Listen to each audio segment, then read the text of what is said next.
ялхан байлаа. Тусгооноор бол зам төмрийн нийт 18 гэмтлийг илрүүлдэг.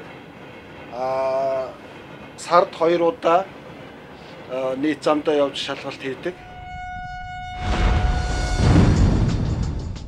Зам хэмжигч вагон.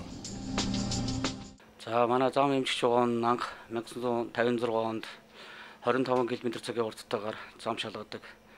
Ийм вагонтой анх замыг шалгаж эхэлсэн. Үүнээс хойш 3 удаа шинжлэгдэж одоо сүүлийн 3 дахь шинжлэлийн вагон маань энэ ажиллаж байгаа. 1951 онд Наушх Улаанбаатарын чиглэлд 1955 оноос Улаанбаатар замын үдийн чиглэлд байнгын ашиглалтанд орсноор замын гол шугамын хэвийн ажиллагаа галт тэрэгний хөдөлгөөний ээлгүүлийг найдвартай хангах үүрэгтэйгээр ажиллаж байна.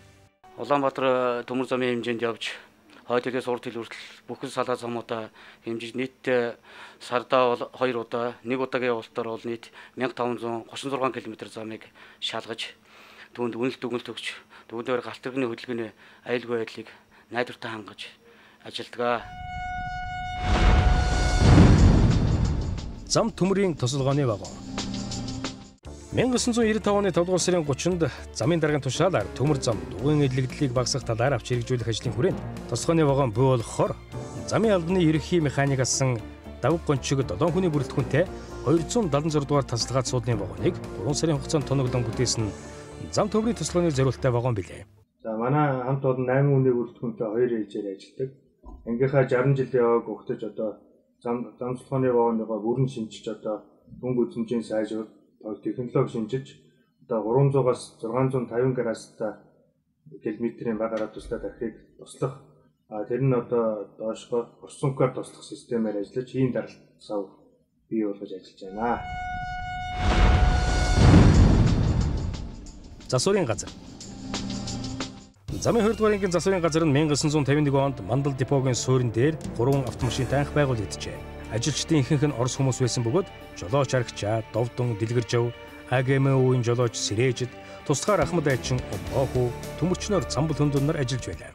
Үүнээс хойш 59-60 дахь жилдээ ороод ажиллаж байна. Одоо 34 машин 3 чиргүүл 6 мотоцтой нийт дархан тоокер засварын 4 цехтэй ингээд ажиллаж байна. Одоо нийтдээ 41 ажилчтай. 1978 онд засварын цех нүүж замын 7 дугаар хэсгийн хашаанд ирсэн байна. Одоо энийг би одоо жилд нэг 30-40 гараад зөрхөвж гагнж байгаа. Өшөө одоо энэ замын гэмтлийг бас гагнж байгаа. Ер нь тэгээд энэ замын 2 дугаар ангид бол ер нь манайх л энийг одоо хийж байгаа. Манай үйлдвэрийн хэмжээ бол тэр мотоцнуудын хөдөлгөөнд орсож байгаа улсуудын гол ажилд гарахтан шалгаж үзэж ажлаас ирэхэд нь шалгаж байдаг юм ч байдаг. Тэгээ манай засварын газар нь одоо энэ замын 2 дугаар ангийн бүхэл эсрэг цехүүдийн жижиг механизмын засвар, автомашины засвар, тэгээд багажнуудыг засдаг замын хайч, башмак, тэгээд төрөл бүрийн багажнуудыг хийдэг.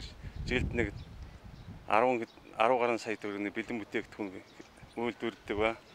Өшөө энэ замын 400 гаруй чигжүүр 300-га дамхраад бүх машин механизмын засвар үйлчилгээг бүрэн хариуцж хийдэг юм аа.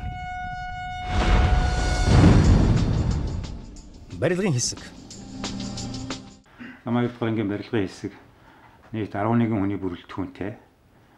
Шугам замын замчид болон төвийн барилга байгууламж нийт 160 гаруй барилга байгууламжийн цахилгаан болон дулаан, цахилгаан, цэвэр бохир усыг хангаж тэдгээрийн барилга үйлчлэгийн засвар үйлчлэгийг хариуцж ажилладаг юм аа. 1960 онд гүүр барилга нэртэйгээр дайрын сөрөг мастертай 12 хүний бүрэлдэхүүнтэй байгуулагдсан ажилчдын байр орос сууц барих, урсгал болон их засварын ажлыг гүйцэтгэж иржээ. Барилгын хэсэг нь их барилга нэртэйгээр зохион байгуулагдаж байлаа. Одоо тус эсхийн мастераар намнан сөрөн ажиллаж байна. Одоогийн байдлаар замын 14 дугаар хэсэгт савны барилгын их засварын ажил шинээр барих ажлыг хийж байна. Ингээд 60 жилийн болох жоотой холбогдуулаад нийт ангийнхаа хамт олон төмөр замчтай 60 жилийн баярын мэндийг хүргье. Ойжуулах цех. Хөлбөмбөгийн аж ахуйд бол нийтдээ бол нэг 500 орчим метр квадрат талбайд модыг үрээр тариалдаг. Хүнсний ногооны аж ахуйд бол 0.7 га талбайд төмслөө хөрөн мөнжин гэх мэтчлийн 5-аас 6 төрлийн ногоо тарьдаг байна. Ойн зурс бол одоо яг сүүлийн үед бол эмээлт, бомбот, агуйтын хэсгэлэлд нийтдээ 3 га орчим талбайд бол ойн зурс байгуулсан нь амжилттай сайн ургаж байгаа. Төмөр замын дагуух газар нутгийг цөлжилтөө сэргийлэх, хөрсний эвдрэлээс гарах байгалийн нөлөөлөл төмөр замын байгууламжид өртгөөс хамгаалж, ойжуулалтын ажил хийдэг хамт олон бол ойжуулах цех. Одоо тус цехийн мастераар Батбилэг ажиллаж байна. Цэцэг, мод, ургамал тарьсныхаа буйнаар сэтгэлэн сэнгэж явдаг хүн.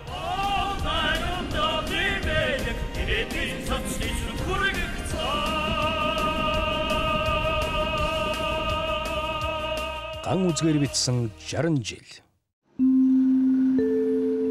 Ган зам харшиг дугуйн чимээ одоо ч ирээдүйд ч үл тасрал. Энэ бол Монгол улсын хөгжлийн төлөөх гам багна. Иймийн учраа манай хамт олонны ажил үйлсийн үр авал хөдөлгөөний аюулгүй байдлыг хангах эрхэм бөгөөд хариуцлагатай үүрэг үнэ. Улсдаа өөрийнхөө нэрээ оруулсан мянган замчдын зүрхэнд би яг одоо үүнийг хийхгүй бол хизээ хэн хийх вүлээ гэсэн сэтгэлээр үүргээ ухамсарладаг болохоор элчид тэрэг ажирах чүгүй хөгжлөөд ард иргэдийг ачаа тээвэртэй даадаг юм аа. Ган замчдын маань хийж бүтээсэн бүхний сүүн цагаан буян үргэлж дэлгэрч байх болтугай. Монгол улсад сүлдээ зүүсэн ганц л тээвэр бий. Энэ бол элчид тэрэг. Аян замдаа саадгүй хөрөх хөрөөлөөр энэхүү бүтээлээ өндөрлөө. Та бүхэнд Улаанбаатар төмөр замын хувь нээс нийгмийн замын 2 дугаар ангийн үүсгэн байгуулсан түүх 60 жилийн мэндийг дэвшүүлэн мэдчилье. Төмөр замчдын яруу алдар үеийн үед мандан бадрах болтугай. Замын 2 дугаар ангийн хамт олноос түүхт 60 жилийн ойг тохиолдуулан хүргэв.